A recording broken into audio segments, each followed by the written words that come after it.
Holes, Chapter 19.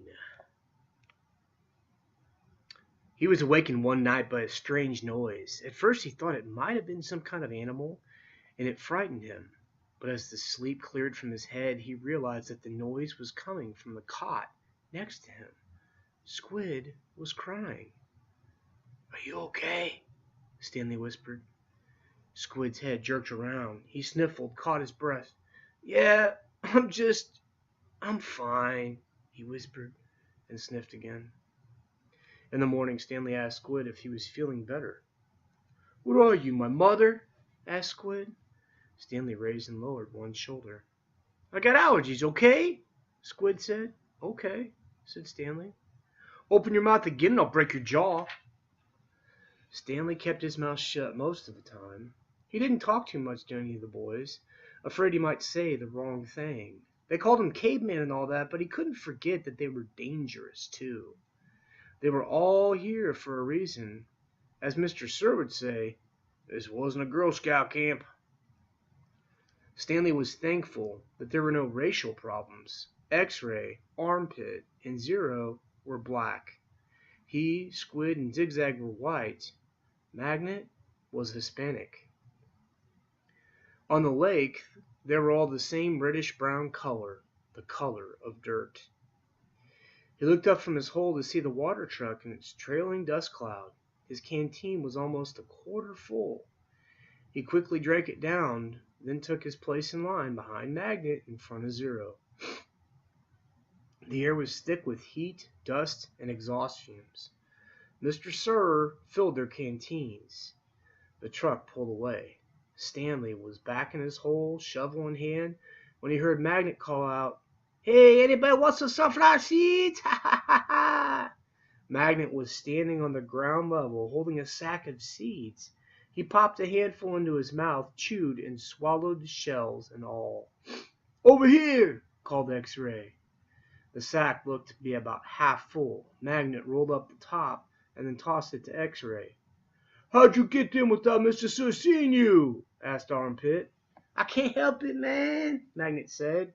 Held up both hands, wiggled his fingers, and laughed. "My fingers are like little magnets! Ha ha ha!"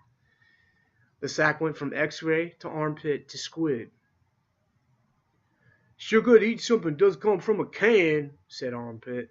Squid tossed the sack to Zigzag.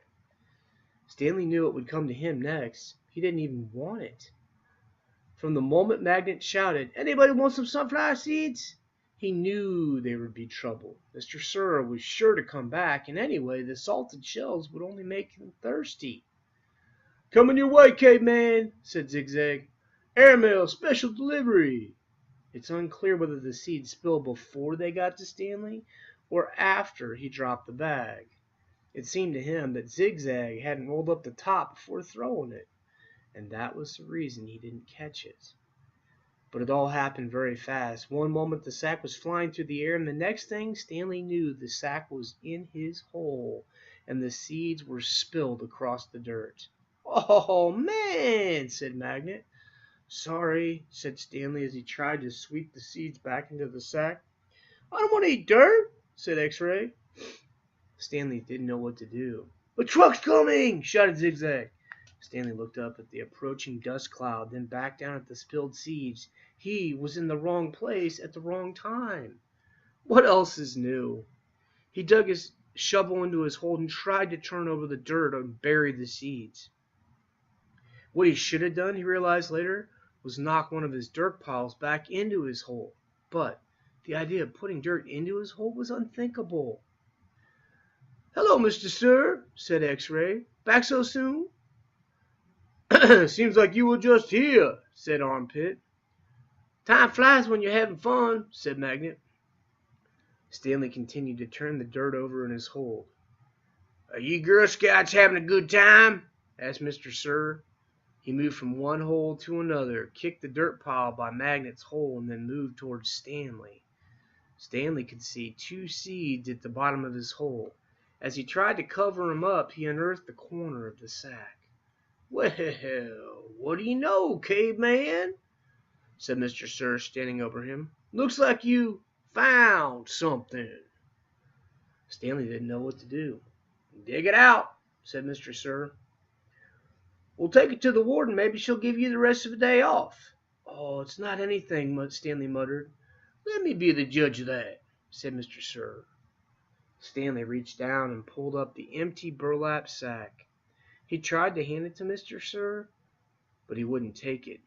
"So, tell me, caveman," said Mr. Sir, "how did that sack of sunflower seeds get in your hole?" "I stole it from your truck." "You did?" "Yes, Mr. Sir." "What happened to all the sunflower seeds?" "I ate 'em." "By yourself?" "Yes, Mr. Sir." "Hey, caveman!" shouted Armpit. "How come you didn't share any with us?" "That's cold, man," said X-Ray. "I thought you were our friend," said Magnet. Mr. Sir looked around from one boy to another, then back to Stanley. "We'll see what the warden has to say about this. Let's go." Stanley climbed out of his hole, followed Mr. Sir to the truck. He still held the empty sack. It felt good to sit inside the truck, out of the direct rays of the sun. Stanley was surprised he could feel good about anything at that moment, but he did. It felt good to sit down in a comfortable seat for a change. And as the truck bounced along the dirt, he was able to appreciate the air blowing through the open window onto his hot and sweaty face. Chapter 20. It felt good to walk in the shade of the two oak trees. Stanley wondered if this is how Condemned Man felt on his way to the electric chair, appreciating all the good things in life for one last time. They had to step around the holes to get in the cabin door. Stanley was surprised to see so many around the cabin. He would have expected the warden to not want the campers digging so close to her home, but several holes were right up against the cabin wall. The holes were closer together as well, in different shapes and sizes. Mr. Sir knocked on the door. Stanley still held the empty sack. "Yes," the warden said, opening the door. "There's been a little trouble out here on the lake," Mr. Sir said. "Caveman will tell you all about it." The warden stared at Mr. Sir for a moment, then her gaze turned slowly toward Stanley. He felt nothing but dread now. "Well, come on in, I suppose," said the warden. "You're letting the cold out." It was air-conditioned inside her cabin. The television was going. She picked up the remote and turned it off. She sat in a canvas chair. She was barefoot and wearing shorts. Her legs were as freckled as her face and arms. "So what is it you have to tell me?" Stanley took a deep breath to steady himself. "Well, while Mr. Sir was filling the canteens, I snuck into the truck and stole a sack of sunflower seeds." "I see." She turned to Mr. Sir. "That's why you brought him here?" "Yes, but I think he's lying. I think someone else stole the sack.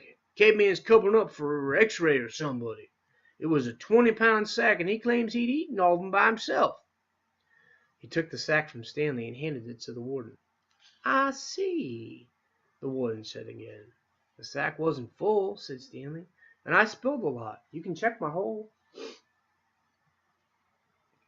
"In that room, Caveman, there's a small flowered case. Will you get it for me, please?" She pointed to a door. Stanley looked at the door, and then at the warden, then back at the door. He slowly walked toward it.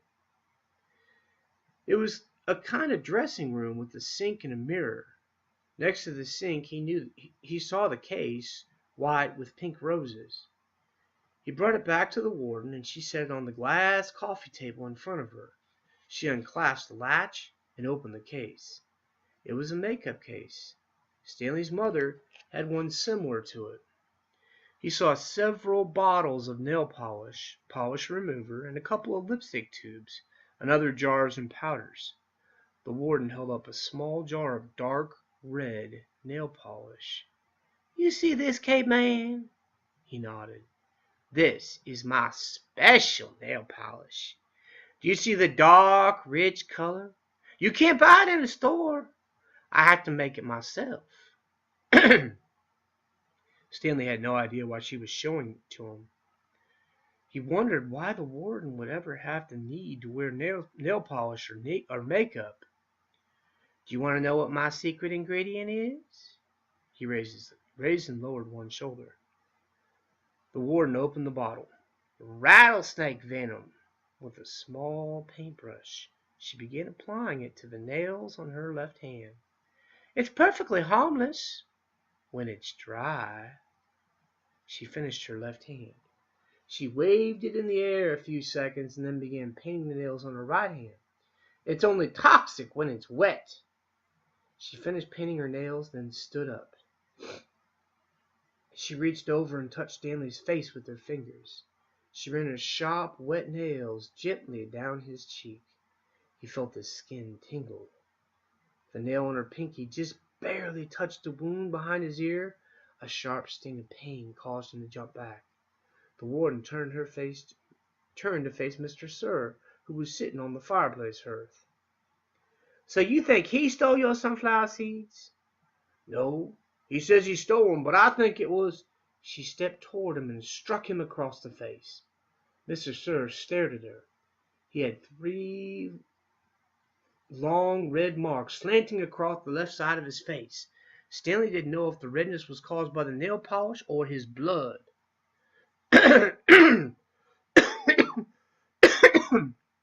Excuse me. It took a moment for the venom to sink in. Suddenly, Mr. Sir screamed and clutched his face with both hands. He let himself fall over, rolling off the hearth and onto the rug. The warden spoke softly. I don't especially care about your sunflower seeds, Mr. Sir moaned. If you must know, said the warden, I liked it better when you smoked. For a second, Mr. Sir's pain seemed to recede. He took several long, deep breaths, and his head jerked violently, and he let out a shrill scream, worse than the one before. The warden turned to Stanley. I suggest you go back to your hole now. Stanley started to go, but Mr. Sir lay in the way. Stanley could see the muscles on his face jump and twitch. His body writhed in agony. Stanley stepped carefully over him. Is he... Excuse me? Said the warden. Stanley was too frightened to speak. He's not going to die, the warden said. Unfortunately for you.